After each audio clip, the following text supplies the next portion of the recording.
SVEEP.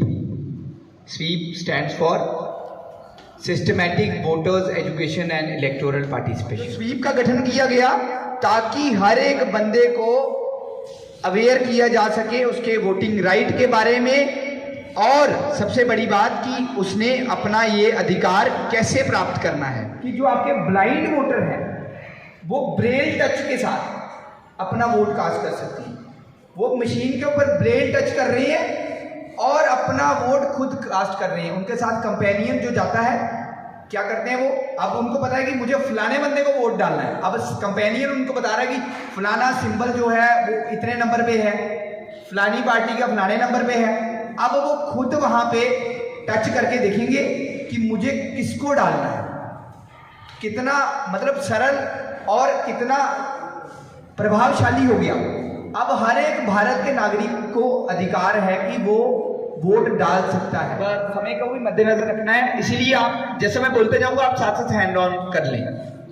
सबसे पहले तो आपने गूगल क्रोम पे जाना है, NVSP टाइप करना है, national voter service portal, NVSP, national voter service portal पे जाना है। आपने टाइप किया, अगला फर्स्ट लिंक जो आपके सामने आएगा NVSP का, आपने उसके ऊपर क्लिक करना है। ध्यान दें, अगर किसी को बीच में कुछ नहीं पता लग रहा है तो आप लोग हाथ खड़ा करके बोल सकते हैं। NVSP आपके सामने है, NVSP national voter service portal.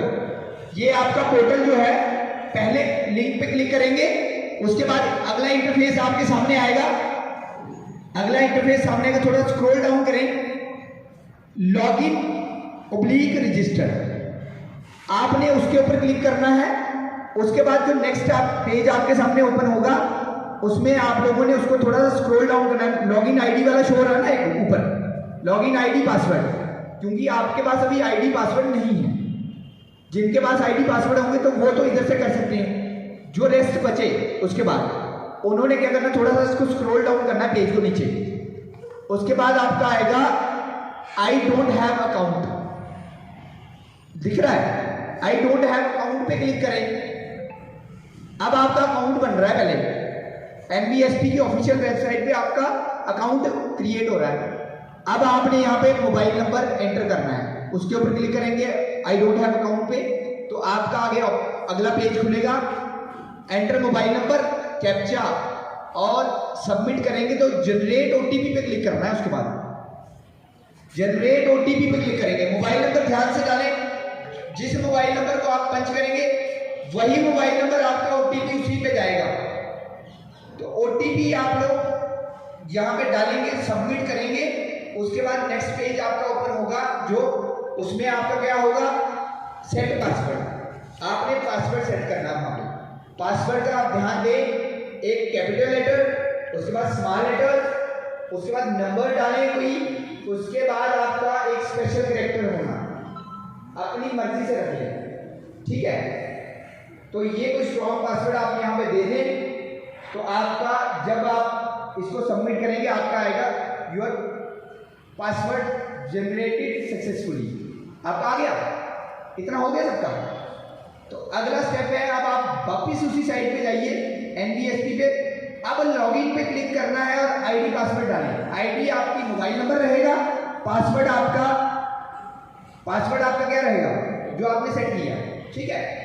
उसके बाद आपको वहां पे अब अगला पेज ओपन होना है, आप डालें आप। उसके बाद आईडी पासवर्ड डालने के बाद अगला पेज आपका जो ओपन होगा उसमें है registered as a new voter, उसमें आपका फॉर्म 6 खुलेगा। उसके बाद करेक्शन ऑफ एंट्री दिख रहा है सबको, वहां तक पहुंच गए आप लोग, कोई पीछे लेना है। वहां पे करेक्शन ऑफ एंट्रीज का दिख रहा है, लिंक एपिक विद आधार दिख रहा है ना, डिलीशन का भी दिख रहा होगा। उसके बाद आपको लास्ट में दिख रहा है डाउनलोड एपिक। डाउनलोड एपिक का क्या हो गया, एपिक होता है electors photo identity card, voter card, आपका जो आपका वोटर कार्ड है वो डाउनलोड करने की आपको लास्ट में अब बात करेंगे 1 by 1 फॉर्म्स की। यहाँ तक आपको पहुंच गए, जैसे हम आपको बोलेंगे भरना कैसे, अब आप ध्यान देंगे। यहाँ तक आप साइड पे पहुंच गए, अब कैसे भरना है वो आप इसके बाद भरना।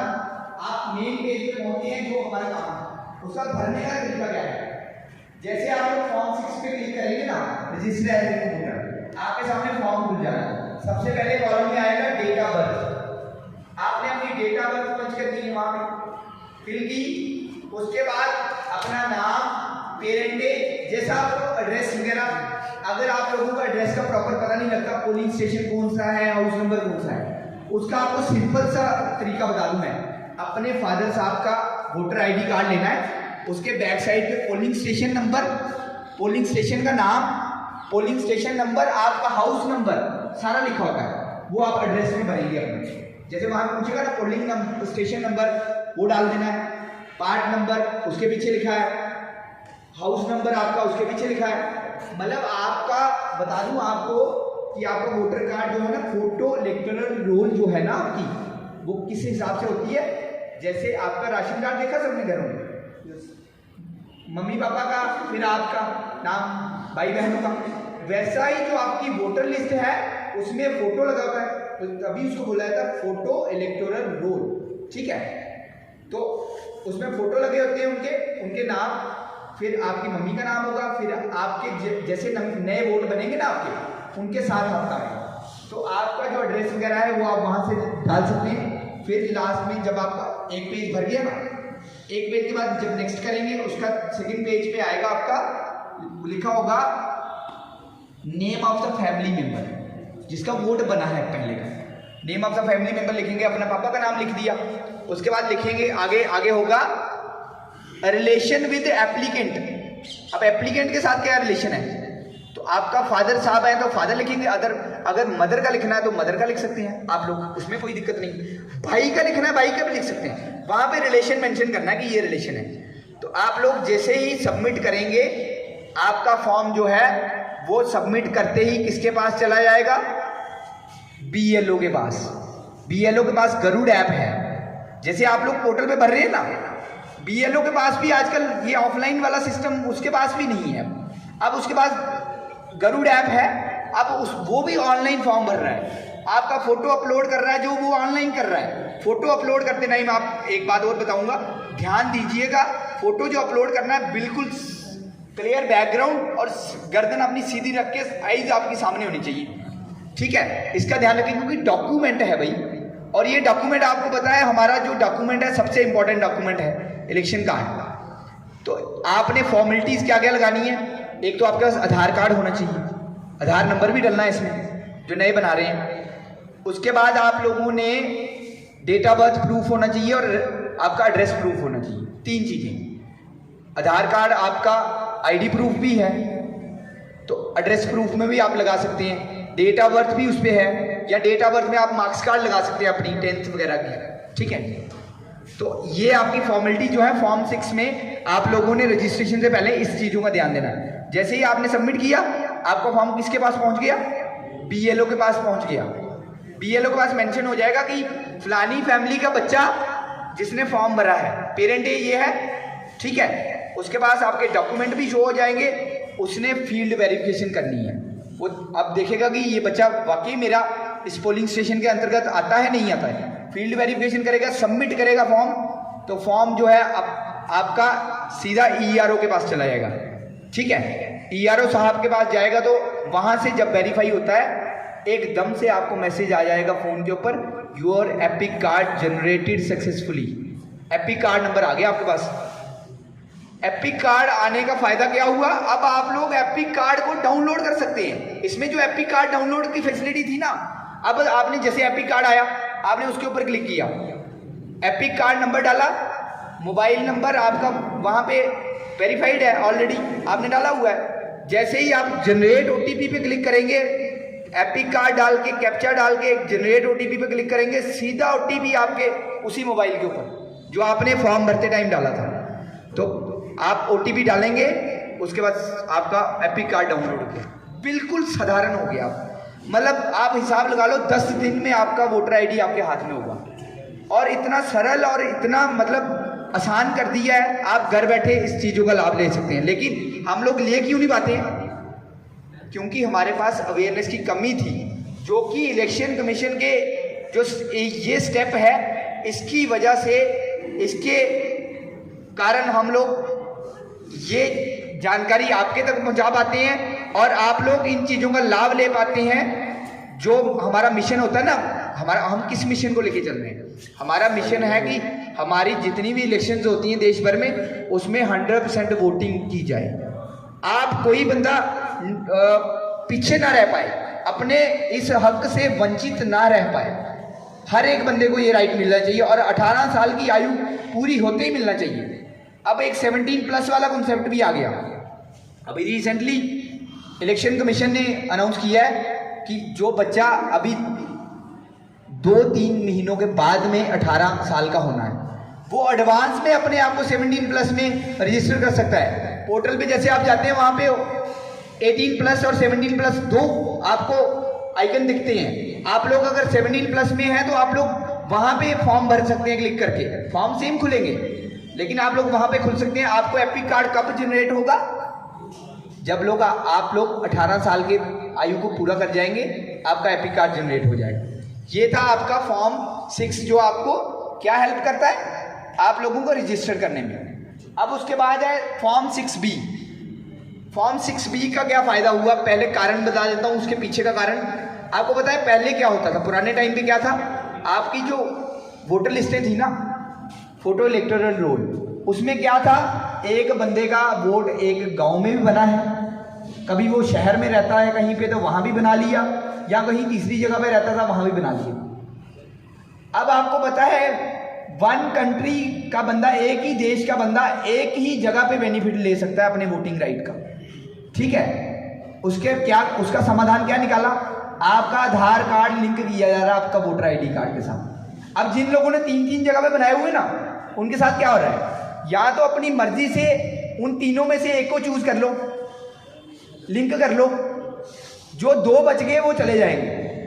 अब एक बंदे को एक ही जगह वोटिंग राइट है, वोट डाल सकता है 3 जगह पे नहीं भी। ये भी अच्छा स्टेप है।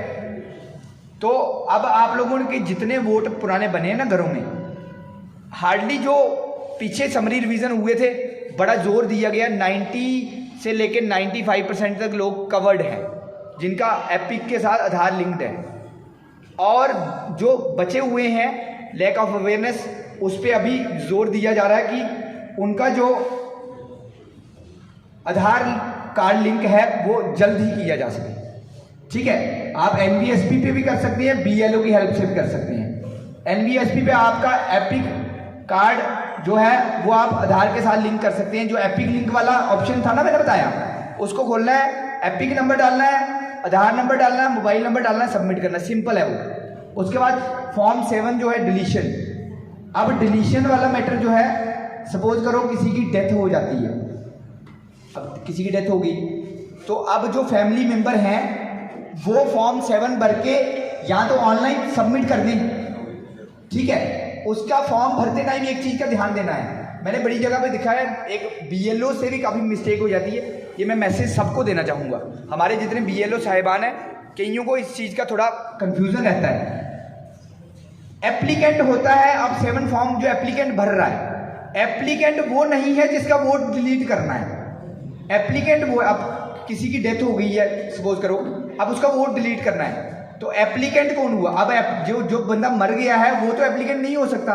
एप्लीकेंट बंदा वो है जो उसका फैमिली मेंबर फॉर्म भर रहा है कि मैं अप्लाई कर रहा हूं कि ये बंदा, इसकी डेथ हो गई है हमारे फैमिली मेंबर की, इसका वोट काटा जाए, अप्लाई कर रहा है। तो पहले वो डाटा अपना भरेगा, कौन जो एप्लीकेंट है वो अपना भरेगा कि मेरा ये नाम है, मेरा एपिक नंबर ये है, मैं फलाने पोलिंग स्टेशन में हूँ, इतने हाउस नंबर है मेरा।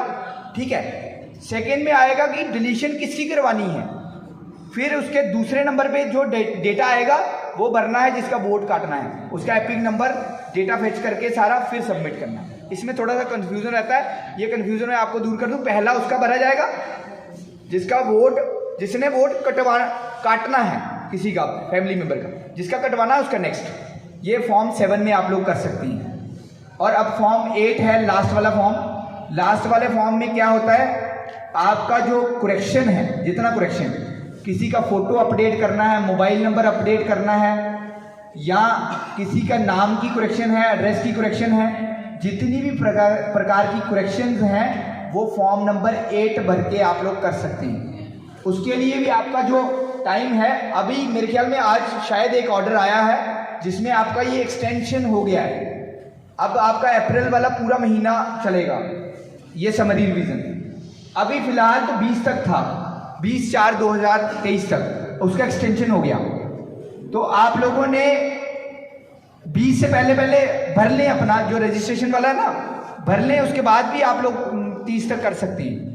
तो आपने फॉर्म 8 में करेक्शंस का जितना भी है वो आप लोग कर सकते हैं। और सबसे बड़ी बात, जिनके पुराने वोट बने हुए हैं, अब मार्किंग ऑफ PWD वोटर्स करनी है। जैसे पता है आपको कि PWD को पहले इतना जो सुविधाएं थी नहीं थी, पहले इतनी सुविधाएं नहीं थी, अब सुविधाएं हैं। तो जिनका सपोज करो कोई एक जनरल वोटर ले लेते हैं जो फिजिकली फिट था, अब लास्ट में सपोज करो अनफॉर्चुनेटली किसी का एक्सीडेंट हो जाता है या डिसेबल हो जाता है, तो अब उसका भी मार्किंग करना है PWD में, डिसेबल हो गया अब, तो उसका आप लोग फॉर्म 8 भर के करेक्शन करके उसको उस श्रेणी में ला सकते हैं। और जो लाभ है इलेक्शन कमीशन की तरफ से वो ले सकते हैं।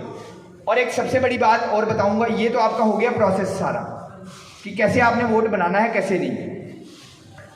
उसके बाद मैंने आपको एक चीज़ और बतानी है, हमारी जो वोटर लिस्टें हैं, एक पार्लियामेंट्री और असेंबली कॉन्स्टिट्यूएंसी में जो अभी समरी रिवीजन हो रहा है, ये आपकी वोटर लिस्टें कहाँ पे यूज़ होनी है, पार्लियामेंट्री और असेंबली कॉन्स्टिट्यूएंसी की जो इलेक्शंस होंगी उसमें आपकी ये वाली वोटर लिस्टें इशू होंगी, जो होंगी आपकी इंक्लूड होगा नाम, उसमें आप लोग वोट डाल सकते हैं। एक होता है स्टेट इलेक्शन कमीशन के अंतर्गत आता है आपका, उसमें आपके BDOs, ब्लॉक डेवलपमेंट ऑफिसर और आपके पंचायत सेक्रेटरीज ओवरऑल इंचार्ज रहते हैं आपके BDO, और पंचायत सेक्रेटरीज जो है वो वाली वोटर लिस्टें आपकी अभी उस पर काम ऑफलाइन ही होता है। ठीक है, 2 टाइप की हैं।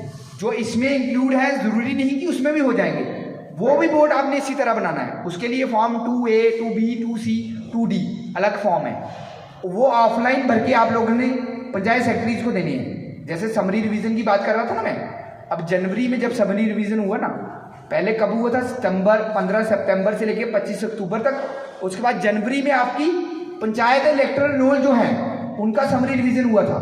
अब दोबारा किसका हो रहा है, पार्लियामेंट्री वाली और असेंबली कॉन्स्टिट्यूएंसी वाली। अब जब नेक्स्ट टाइम आपका समरी रिवीजन होगा तो उसका वाला होगा। तो आप लोगों ने ध्यान रखना है, अभी जो 18+ में है यहाँ पे वोट बना लें, उसके बाद आपने पंचायतों वाला भी बनाना है, क्योंकि जब पंचायत इलेक्शन आती है ना